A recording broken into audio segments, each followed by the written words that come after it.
Maglilinaga tayo ng pork. Pork nilaga ito, guys. Ito, lalagay natin itong marble size na patatas.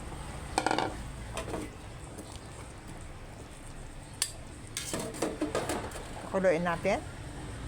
Lagay natin itong cubes. Buksan natin. Lagay natin itsuelas. Itong repolyo.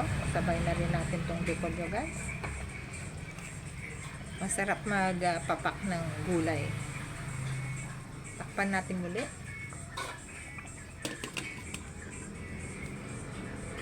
Lagyan natin ng 2 sili.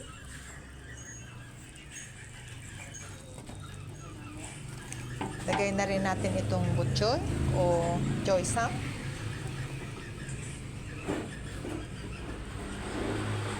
Takpan natin muli.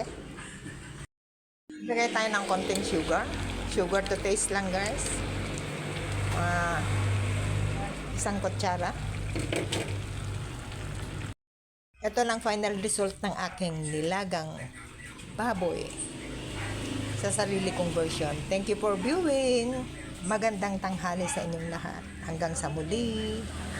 Bye!